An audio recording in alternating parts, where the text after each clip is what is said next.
Good morning all of you. Welcome back once again. आप सभी का एक बार फिर से स्वागत है अपनी इस ऑनलाइन क्लास में।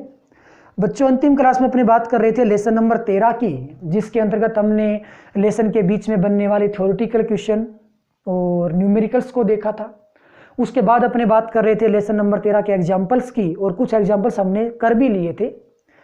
तो आज अपने बच्चों बात करने वाले हैं कि इस लेसन के जो बचे हुए न्यूमेरिकल्स हैं, बचे हुए एग्जाम्पल्स हैं, और उसके बाद अपने बात करेंगे कि जो इस लेसन के आंकिक प्रश्न हैं वो किस प्रकार के सोल्व होने वाले हैं, इनकी उस प्रॉब्लम को हम सोल्व करने वाले हैं। तो पहले आपको ये पता होना चाहिए कि एग्जाम्पल तो आपको सारे कंप्लीट करने ही करने हैं। इसके अलावा जो लेसन के लास्ट में जो आंकिक प्रश्न है वो कौन कौन से आपको करने हैं, तो पहले बच्चों इसको नोट कर लो। आंकिक प्रश्न आपको 3, 4, 6, 7, 9, 10, 11, 12, 14 और 21, ये हो गया आपके पास 4, 4, 8 और 2, 10 न्यूमेरिकल्स ये आपको करने हैं। ठीक है, तो टोटल आपको एग्जाम्पल करने और 10 ये आंकिक प्रश्न आपको लेसन के बाद वाले करने हैं। ठीक है, ओके। तो शुरुआत कर लेते हैं। आज का जो एग्जाम्पल नंबर 5 है और आज का पहला क्वेश्चन है। किताब आपके पास होगी, मैं उम्मीद करता हूँ कि बुक्स है आपके पास। किताब में सवाल को पढ़िए क्या दे रखा है, और क्वेश्चन आपको ऐसे दे रखा है कि ट्राइटियम की अर्धायु 12.5 वर्ष है। अर्धायु मतलब कैपिटल टी का मान आपको दे रखा है 12.5 वर्ष। तो 25 वर्ष बाद कितना भाग अविघटित होगा। अविघटित मतलब कितना भाग शेष बचेगा जिसका विखंडन नहीं हुआ है। तो कितना भाग शेष बचता है वो आपको बताना है। और हम जानते हैं कि शेष नाभिकों की संख्या n होता है, तो एक प्रकार से आपको बताना ये है कि n का मान कितना होगा। ये शेष नाभिकों की संख्या होती है, अविघटित नाभिकों की संख्या होती है। तो 25 वर्ष किसका मान हो गया? 25 वर्ष कंप्लीट टाइम हो गया, ये कुल समय हो गया। तो ये स्मॉल टी का मान हो गया 25 वर्ष। ठीक है, ओके। आपको n ज्ञात करना है। तो n का सूत्र क्या होता है बच्चों? n इसके लिए एक सूत्र होता है n बटे n नोट बराबर होता है 1/2 की घात स्मॉल n, ये सूत्र होता है। स्मॉल n का मान कितना? स्मॉल n होता क्या है? स्मॉल n होता है क्या? कुल अर्ध आयु काल की संख्या। 1, 2, 3 कितने अर्ध आयु काल लगे वो संख्या होती है। और स्मॉल n का एक सूत्र रहता है। स्मॉल n का सूत्र होता है बच्चों क्या? कुल अर्ध आयु काल कितने लगेंगे। कुल समय t बराबर क्या होता है? t बराबर n इंटू कैपिटल टी होता है। तो n बराबर क्या बनेगा? स्मॉल टी बटे कैपिटल टी बनेगा। तो n का मान कितना आएगा? स्मॉल टी 25, कैपिटल टी 12.5, तो n का मान बच्चों कितना बन गया? 2 बन गया। तो यहां से n बटे n नोट बराबर आ जाएगा 1/2, और यहां से आ जाएगा घात कितनी? 2। ओके, तो n बटे n नोट, 1 की घात 2 मतलब 1 और 2 की घात 2 मतलब 4। आपको तो n ज्ञात करना था, तो ये कितना हो जाएगा? n नोट बटे 4 हो जाएगा। n नोट क्या चीज है? n नोट प्रारंभ में कुल कितने नाभिक थे उसकी संख्या होता है। तो अंत में नाभिक n बचेंगे। संख्या कितनी बचेगी? प्रारंभिक नाभिकों का 1/4 गुना, ये शेष बचेंगे। तो यहां से अपने ये लिख देंगे कि शेष नाभिकों की संख्या, शेष नाभिकों की संख्या पूर्वोत्तर संख्या का 1/4 गुना शेष बचेगी। पहले जितने भी नाभिक थे उसका 1/4 गुना शेष बचेगी, और यही अपने लिए आंसर बन जाएगा। अब यहां से अपने ये पूछ लेते हैं कि विघटित नाभिकों की संख्या कितनी है, यानी कि कितनों का क्षय हो गया। तो 3/4 का क्षय हो गया ना। कैसे ज्ञात करते? विघटित नाभिक, विघटित नाभिक कैसे ज्ञात करते भाई? कुल कितने थे? n नोट, घटित कितने हो, शेष कितने बचे? n। तो n नोट माइनस है, n का मान है n नोट बटे 4। तो क्या करते? n नोट कॉमन आ जाता, क्या बचता? 1 माइनस 1/4। और बच्चों इसको आप सोल्व करते ना, तो ये मान बचता अपना 3/4 n नोट, यानी कि कुल नाभिकों की संख्या का 3/4 भाग है वो विघटित हो चुका है, और 1/4 भाग है वो शेष है। तो देखना भी क्वेश्चन कैसे दे रखा है, क्या पूछा गया है, अविघटित पूछा गया है या फिर विघटित पूछा गया है, वो आपको क्वेश्चन के अकॉर्डिंग ध्यान रखना है। कहीं कंफ्यूज नहीं होना, जल्दबाजी नहीं दिखानी है कि ज्ञात क्या करना है आपको। ठीक है, ये बच्चों अपने पास एग्जाम्पल नंबर 5 हो गया। आइए बात कर लेते हैं एग्जाम्पल नंबर 6 की। तो बच्चों अपने पास सेकंड क्वेश्चन ये हो गया, जो कि अपना एग्जाम्पल नंबर 6 है। किताब में पढ़िए क्या दे रखा है आराम से, और समझने की कोशिश कीजिए। और इस प्रकार के क्वेश्चन हमने थ्योरी क्लास में बहुत अच्छे से समझे थे, और मैंने कहा भी था कि ऐसे क्वेश्चन है वो अपने लिए इंपॉर्टेंट रहने वाले हैं। एग्जाम में अक्सर ऐसे क्वेश्चन फंसते हैं, और बहुत सी बार ये क्वेश्चन आए हुए भी हैं। ठीक है, क्वेश्चन नंबर 6 ये कहता है कि आपको uranium, helium, thorium, H hydrogen PA, इन सब के आपको परमाणु द्रव्यमान दे रखे हैं यू के अंदर, AMU के अंदर। आपको पहला क्वेश्चन तो ये बताना है कि यूरेनियम 238 से अल्फा क्षय करोगे तो ऊर्जा कितनी उत्पन्न होगी, ऊर्जा का मान ज्ञात करना है, ठीक है। सेकंड ये बताना है कि यूरेनियम अपने आप प्रोटॉन का उत्सर्जन क्यों नहीं कर सकता। दो क्वेश्चन है। पहला क्वेश्चन कौन सा, यूरेनियम 238 से आप एक अल्फा कण का निष्कासन करवाइए तो कितनी ऊर्जा बनेगी, वो आपको बताना है। देखो भाई होगा क्या, अपने पहले क्वेश्चन को लेते हैं। अपने पास में 92 यूरेनियम 238 है, इसका हमने विखंडन करवाया तो क्या बनाना है जी, अल्फा कण बनाना है। अल्फा कण क्या होता है, अल्फा कण बच्चों 2He4 को अल्फा कण कहते हैं, ये एक हीलियम नाभिक होता है।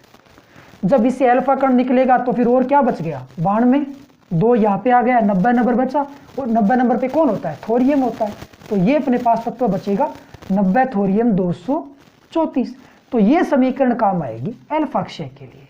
अब आपको ये समीकरण काम में लेनी है और इस समीकरण के द्वारा यहाँ पे जो एनर्जी निकल के आती है, क्यों निकल के आता है, वो कितना बनेगा वो आपको बताना है। तो करोगे क्या, ऊर्जा ज्ञात करने का सीधा सा तरीका होता है कि डेल ई बराबर क्या होता है, डेल एम इंटू सी स्क्वायर होता है।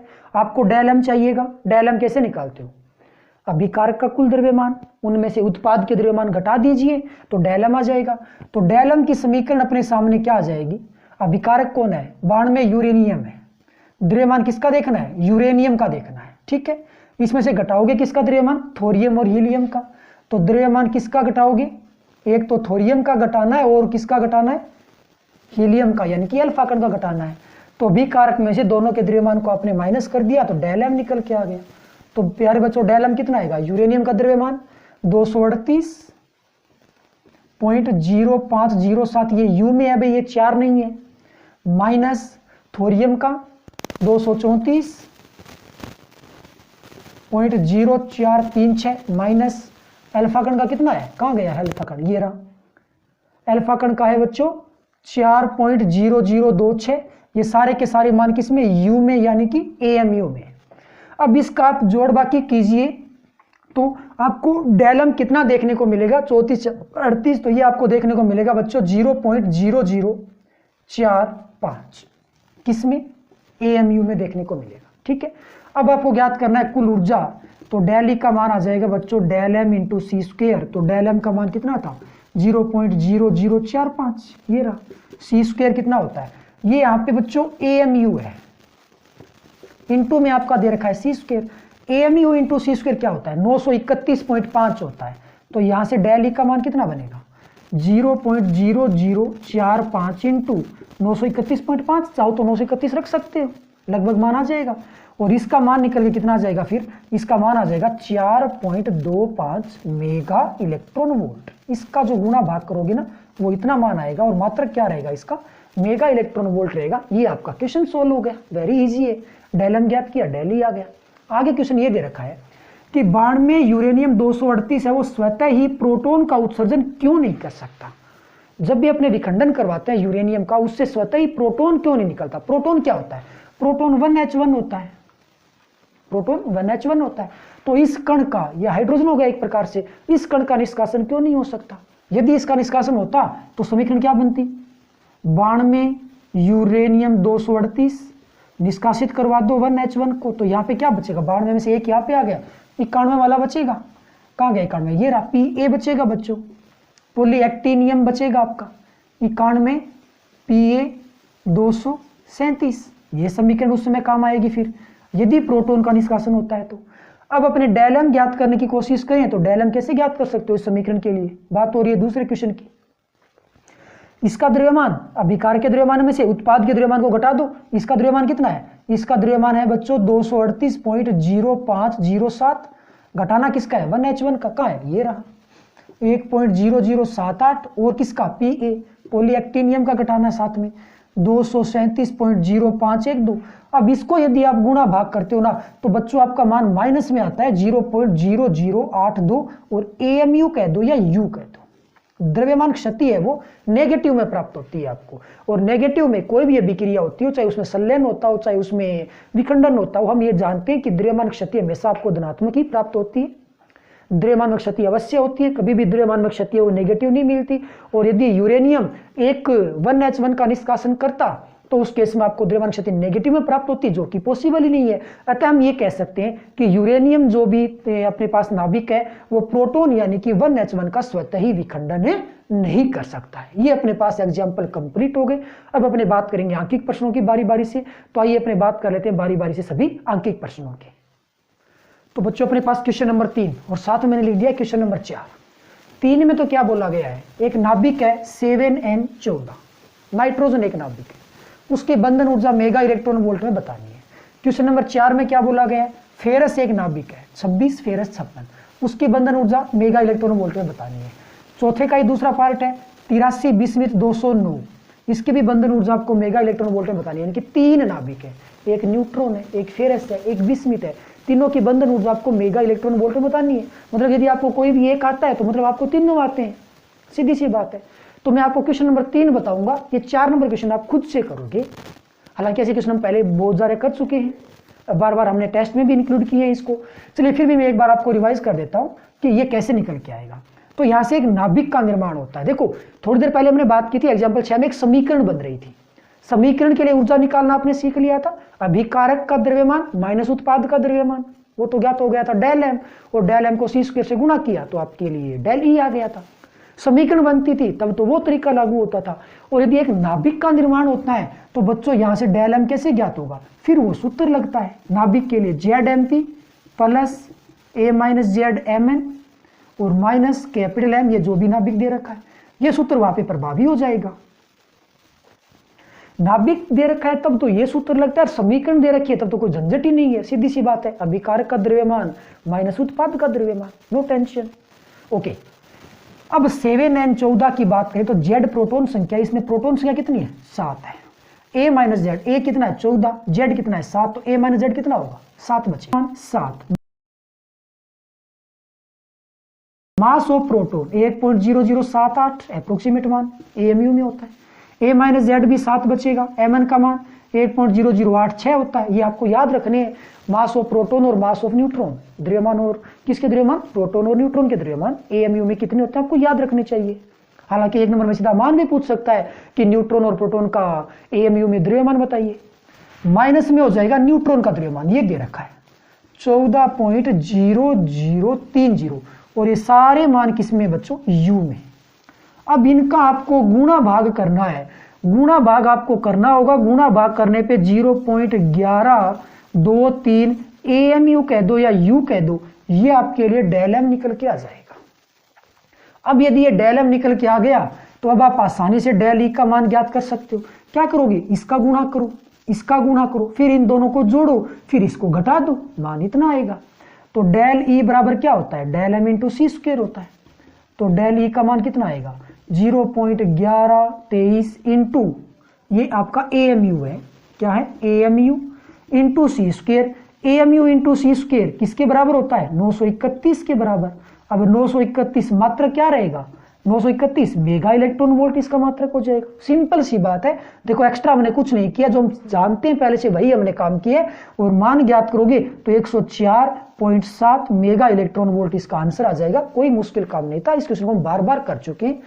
न्यूट्रॉन के लिए आपने ज्ञात कर लिए, फेरस और बिस्मिथ में आप लोगों के ऊपर छोड़ता हूं। फेरस का द्रव्यमान बिस्मिथ का द्रव्यमान आपको दिया हुआ मिलेगा, जैसा कि आपको न्यूट्रॉन का द्रव्यमान दिया हुआ है।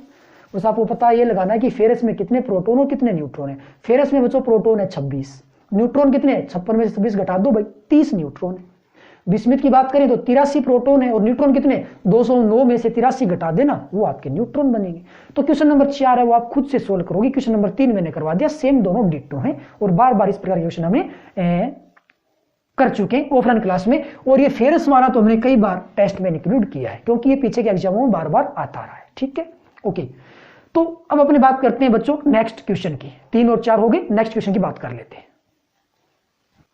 बच्चों। क्वेश्चन नंबर 6, क्वेश्चन नंबर 6 पढ़िए गौर से। क्या दे रखा है, जैसे आपको पहला पॉइंट दे रखा है 88 RA 226 का अल्फा क्षय करवाइए और जो समीकरण बनती है वो देखिए।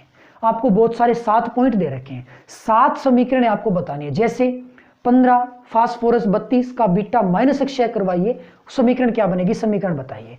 यानी कि आपको alpha beta, beta plus beta minus प्रकार की क्षय करवाने और जो समीकरण बनती है वो आपको बतानी है कि समीकरण किस प्रकार की बनेगी।